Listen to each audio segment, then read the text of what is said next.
Asalaamu calaykum waraxmatullaahi wabarakaatu. Kusoo dhawow kororso aqoon channel. Magacaygu waa Cabdilaahi Cismaan. Muuqaalkani waxa uu ka mid yahay muuqaalada kooraska Complete Web Development-ka gaar ahaan front end-ga ee ku jira website-ka kororsoaqoon.com. Marka haddii aad doonayso kooraska oo dhammaystiran inaad hesho casharrada oo dhammaystiran, fadlan booqo website-ka oo kooraska iska diiwaangeli. Asalaamu calaykum waraxmatullaahi wabarakaatu. Kusoo dhawow kororsoaqoon.com. Waxaynu wadnay kooraskii web development-ka ahaa qaybtii CSS-ka inaga oo maranay grid. Waxaan soo baranay grid, waxaanu soo sameynay layouts kala duwan. Maantana waxaan samayn doonaa calculator-kan halkan kaaga muuqda. Aynu layout-kiisan samayn doonaa. Functionality-ga ma samayn doono. oo functionality-ga waxa lagu sameeyaa JavaScript oo aynu dib ka samayn doono kooras kale oo JavaScript-ya. balse hadda waxaanu sameynaynaa un kaliya layout-kan inagoo isticmaalna grid sida ugu simbalsan ee aad layout qaabkan aad u samayn karto ayaa baynu casharkan maanta aynu ku baran doonaa. Marka waxaan samaysanayaa file cusub oo nu bixinayo calc layout.html. then waxaan samaysanayaa qaybtii boilerplate-ka ahayd HTML boilerplate-ka ahayd. then waxaan samaysanayaa halkan title-ka waxaan u bixinayaa calculator. inta markaan sameeyo waxaan eegayaa inta element aan u baahanahay ama inta diff aan u baahanahay. horta marka koowaad waxaan u baahanahay mid guud oo aynu display-giisa nidhaahno grid saan soo baranay iyo inta halkan inoo taala oo aynu kaa guud dhex gelinayno. haddaynu intan tirino waxa weeyaan kaa koobaad 1 intana waxa weeyaan waa 1 2 3 4 5 1 2 3 4 4 times 5 waa 20 iyo xabada 21 waa 21 iyo mid guud. marka waxaanu samaysanaynaa mid guud oo aynu bixinano main. then kaa guud waxa inoogu dhex jira 21 kale 21 diff oo kale ama 21 element oo kale oo kuman inoo noqonaya. inta markaan sameeyo hadda wuxuu samayn doonaa diff guud oo class-kiisu yahay main iyo 21 diff oo kale oo kaa guud ku dhex jira oo wax class wadan. taaban taabanaya oo wax class lama socdo balse waxa iigu jira kaliya attribute-ka class laakiin wax class ma leh. oo samayn doonaa class waynu siin doonaa. ugu horeeya ayaan taganaa. kaaga horeeya waxaan odhanaynaa ka soo qaad waa kaa wuxuu inoo noqonayaa result-ga 0 gaasaan gelinaynaa noo yaala halkaa. waxaanu ku xigsiinaynaa kan waa c. kan waxa weeyaan calaamadda percentage-ka. waxay noogu xiga calaamadan waa plus divided by plus minus. waxay noogu xiga calaamadda divided by-ga calaamadda. then waxaan ku xigsiinayaa haddana row-gan kale waa 7 waxa weeyaan 8 9 times waxay noogu sii xiga row-gan kale waa 4 waa 5 waa 6 waa minus. waxay noogu sii xiga row-ga mid uun ka dambeeyo waa 1 2 3 iyo plus. ugu dambeyntina waxaan tagnaa row-ga u dambeeya waa dot ama point.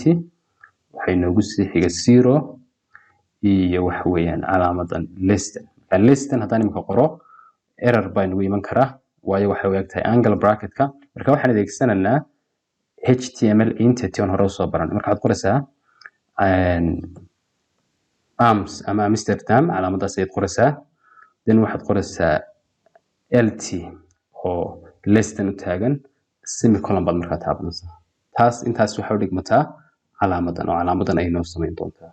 ugu dambayntana equal weeyaan. equal baa ugu dambayntana aan qoranaa. haddaynu save garayno aynu right click nidhaahno aynu nidhaahno open with live server. right click aan nidhaahdo open with live server si uu live server-ka igu furmo. waa kan halkan iga soo saaray dhammaantood. okay marka waxaan samaysanayaa kan aan soo yaraysto isaga kan aan yareeyo. okay marka styling-kii ayaan bilaabanaa. waxaan yeedhanaa style baan odhanaynaa ama waxaan qoranaa tag-ga style ama element-ka style oo waxaan adeegsanaynaa internal css externalna waad adeegsan kartaa. inta markaan sameeyno waxaan u yeedhanaa horta universal selector ayaan soo qabananaa. waxaan odhananaa markaa margin oo kale ayaan ka saaranaa margin 0 baan odhananaa, then margin kiiba uu ka saaraya default ka ahaa. inta markaan sameeyno waxaynu samaysananaa sidoo kale variables aynu ku isticmaali doono colorska. waxaan odhanayaa horaan soo baranay variableska root baan odhanayaa. waxaan odhanayaa tusaale ahaan primary colorku ha ahaado hash 1b 1e 26. waxaa kaloo samaysananaa secondary colorkuna haynoo ahaado isaguna ha ahaado hash 384047. sidoo kale waxaan adeegsananaa waa colorkan kaasi ka kale primaryguna waa colorkan guud ee uu leeyahay buttonadu ay leeyihiin. sidoo kale buttonka colorka aynu isagana adeegsananaa colorkiisa color btn color. waxaan odhanaa waa buttonka colorka aynu variable samaysananaa colorkiisa. waan iska dayn kartaa oo si gaar ah u siin kartaaba. hash weeyaan waa f06f20. then waan save garaynanaa saddexdii color ee aynu ku isticmaalanay layout-keenan. saas ayaan ku haysanaa. okay, intaa markaan sameeyo waxaan u tegayaa waxaan u yeedhayaa mainka containerka guud ay ku wada jiraan. waxaan odhanayaa display, waxaan odhanayaa grid igu display garee. wax isbedela ma dhacayaan. inta column doonayaan markaas sameynaya ayaan u yeedhayaa grid template columns. inta column ee aan doonayo haddaynu tirino columnyada ugu badan aan haysano design-keenani waxa weeyaan waa 1 2 3 4 waa 4 column. waa 4taa column ay isleeyihiin. okay, auto baan odhanayaa afarta markaan isleekaysiinayo auto 4 column oo isla leeg weeyaan. taasi 4 column oo isla leeg by default. inta markaan sameeyo waan save garaynayaa. then waxaad aragtaa inuu iga dhigay xog wixii meeshan soo geliyay 4 column oo iswada leeg CSGO. inta markaan sameeyo waxaan ku xigsiinayaa inta row aan u baahanahay. imse row aan u baahanahay waa 1 2 3 4 5 6 row. grid baan odhanayaa template rows, then waa 5 row waa 6 row isla leeg 1 2 3 4 5 6 6 row oo isla leegna waa inoo sameynaya way out baan adeegsanay. okay, inta markaan sameeyo waxaan ku xigsiinanaa meesha dhan bay qabsadaan iminka ama waxay isleekaysiinayaan wiliska guud waxay isku filaysiinayaan wiliska guud hadba laga eegayo. yani hadba browserka oo dhan bay qabsanayaan oo cirifka ilaa cirifka. marka waxaan ka dhiganaa wiliskooga ayaan yareynanaa. wiliskooga ayaan odhananaa waxoogaa wiliska ayaan ka dhiganaa 490 pixel oo kale. then waa kuwa way yaraadeen saad aragto oo cirifkan ayaabay kusoo urureen. intaa markaan samayno waxaan odhananaa bal centerka ayaan geynaynaa. centerka waxaan odhanaa margin 0 auto si centerka uu inoogu geeyo. then wakaa centerkii inoo geeyey. intaa markaan samayno waxaan u teganaa fartan oo kale aan u teganaa. ama intayna farta u teginayna farta ha bedelin bal hadda aan sameeyo in aynu samayno qaybihii kale buttonadan oo kale inaan install garayno. si aan buttonadan iyo waxyaabahan u install garayno horta bal dhammaan elements kan aan haysano aynu class wada siino. hal class way ka simayhiin. si aan classyadan oo dhan hal mar si yar oo fudud wada doorto oo aan hal mar class isku mid ah u siiyo waxaan dooranayaa marka soo qaad labadan ayaan wada dooranayaa quotation, then control d baan taabanayaa. wuxuu ii wada doorayaa dhammaan inta quotation ee aan haysto. inta markaan sameeyo cirifkan ayaan soo durqayaa. waxaan ku dhex qorayaa markaa tusaale ahaan class guud oo ka dhaxeeya oo kaba soo qaad key ama key baan odhan karnaa oo keyskii calculatorka ama keliyaba ku daa key baan u daynaynaa. xarafkaa doontood u bixin kartaa.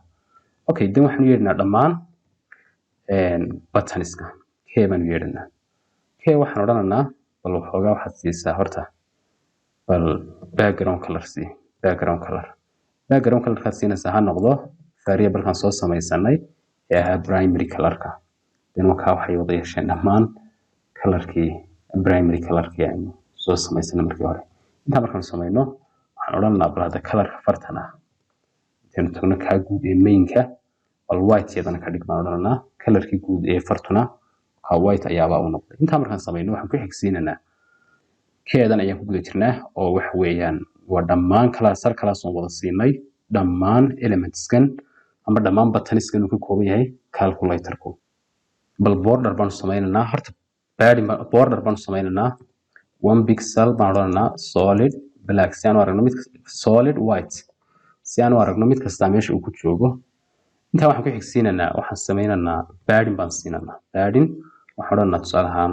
30 pixel oo kale waa uu soo yar dhaamaa sidii hore 40 pixel baan ka dhiganaa 40 pixel aad buu uga qurux badan yahay okay 40 pixel baan hadda siinay intaa markaan samayno waxaan ku xigsiinaynaa waxaan u yeedhanaa qaybta koobaad buttonka koobaad ee zerogu inuu cilifka ilaa cilifka qabsadaan doonana class garan zeroga siinana waxaan siinaynaa marka soo qaad result class labaad oo loo yaqaano result waxaan u yeedhayaa markaa result class garan result waxaan odhanayaa grade columnkiisu ha ka bilowdo halka koobaad halka line-ka koobaad ka bilowdo ana ku dhamaado 1 2 3 4 5 ka koobaad ku dhamaado line-ka shanaadna ka koobaad ka bilowdo line-ka shanaadna ku dhamaado in markaan save gareey maxaad aragtaa ka koobaad cilif ilaa cilif inuu gaaray ka koobaad inuu cilif ilaa cilif uu gaaray waxaan samaynaynaa qaybtaas sida buttonka sare ee